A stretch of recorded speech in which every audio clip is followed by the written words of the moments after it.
Biden administration is gonna relax the restrictions we have on E15. I think we put them in place under the Clean Air Act, I believe, because it has a higher chance of smog production.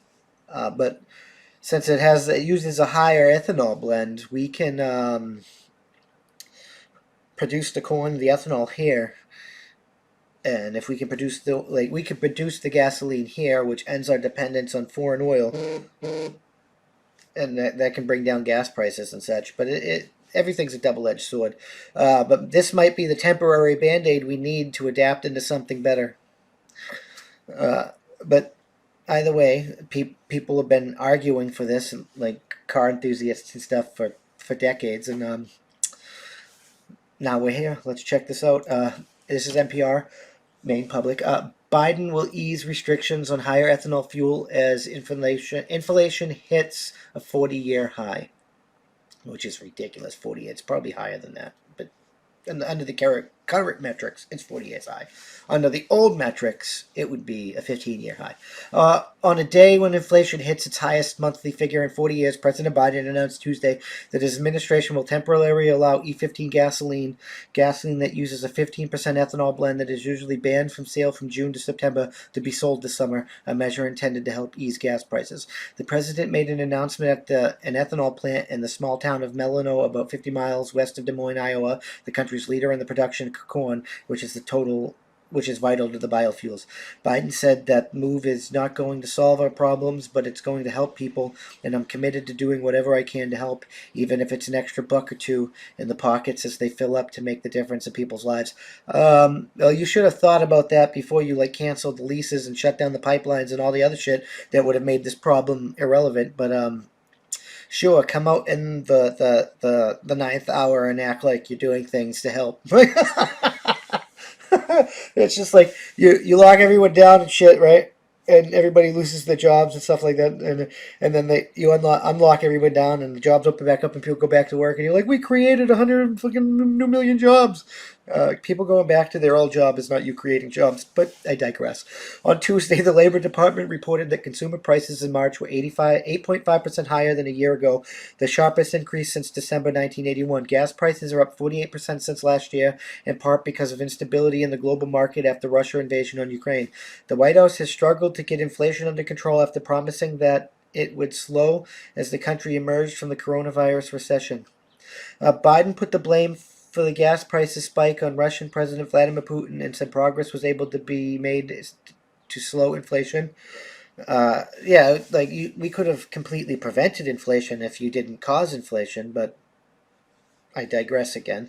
Biden put the blame for the gas prices spike on Russian President Vladimir Putin and said that but it's not him, it's you. This shit's been going on for 3 years, so it is what it is. I'm doing everything within my power, but it's actually bigger. It's like 40-year high. So this is just an ongoing problem. So stop blaming your enemies. I'm doing everything within my power by executive order to bring down the prices and address the Putin price hike. You mean the Biden price hike? You mean the United States government failure price hike? And it's not just the Biden administration. Like I said, this goes back a while. In fact, we've already made progress since March inflation, minus the last president. I know people don't like him, but gas went... Family budget, your ability to fill up your tank, none of it should hinge on whether a dictator declares war or commits genocide half a world away. Biden admitted that E15 is available only at a few thousand pumps today, but said that the U.S. will invest $100 million in biofuel infrastructure. E15 gas is currently available at 2,300 fueling stations, according to the Department of Energy.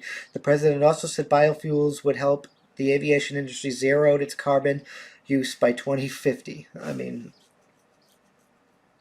how do we have carbonless biofuels? I'm just wondering. Anyway, let me know. Does anybody that knows about this, do we have carbonless biofuels? Let me know down in the comments below. This industry has a role to play in a sustainable energy future, he said, but I'm here today because homegrown biofuels have a role to play right now. right now as we work to get prices under control and reduce the cost to families.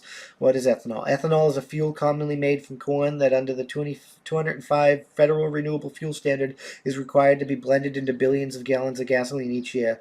And contrast to E10, which makes up a bulk of gasoline sold in the United States, the sale of E15 is typically banned during the summer under the Clean Air Act because of the air pollution concerns. Why is Biden allowing the sale of E15 gasoline? Because gas prices are fucking skyrocketing and their political fucking uh, approval rating is plummeting, and they have to do something to try and get people to follow the message again. Why is Biden? Gas prices have risen dramatically in the last few months, reaching a national average price of about 4.01 per gallon on Tuesday, and according to AAA, that's down somewhat from last month high, but it's still a considerable jump from last time year when prices were 2.86 a gallon. 2.86 a gallon. That's what I'm talking about. Can we go back to that? Analysts attribute much of the increase to turbulent oil markets in the wake of Russia's invasion of Ukraine, which the U.S. does not import much oil from Russia and has now banned its import. It's a major global supplier. It is a major global supplier, but not for us. Our problems, like, it is like we don't really do that. But so it's like, is that really our problem? Is that really our problem, Joe Biden? I don't think that's our problem. I think you're a problem right now, and just most of the establishment politicians in general. Um, Winning? No. You suck! we need we need to provide everything that we need. Like why we need to be depend. We shouldn't be dependent on anyone for our own needs. Everything we need or require that can be made here should be made here. I'll say that again. Everything we need or require that can be made here should be made here. It should already be made here. We should not be dependent on anyone else for the things that we actually need and require. Now, some of the extra luxury items that we want or don't need, that's another story altogether. We can open trade discussions for that. We can make some things that are easy to make here. They can make some things that are easier to make there, and blah blah blah. Blah, and we can reach an agreement.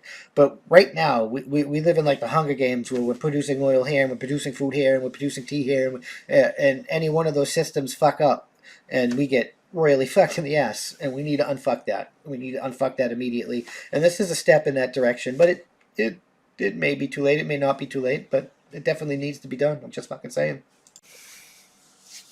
Thank you for checking out this clip of my Thought of the Day podcast. You can catch this podcast every Tuesday through Friday at that'sonpoint.info by 5 p.m. Eastern Standard Time, because that's how winning is done. New clips go out daily, and we can't do this without you. So we appreciate your support. With that being said, consider joining for $5 a month, and you get early access to the uncensored version of this, early access to our weekly That's On Point podcast, and access to exclusive content only for members. All the money that we receive is going to go funnel back into this to hire more journalists and do more things for you guys, because that's how winning is done. It really is. We got a merch store and stuff. You can help there, and if you can't help via money, you can always just leave a comment, and share this out there, because that helps us more than you can immensely know. That's the best way to help. Just leave a comment, and share. And if you're listening to us, leave a review. Leave a good review. Help us boost us in the podcast ratings and get us up there, because that's how winning is done. We'll see you in the next one. Peace.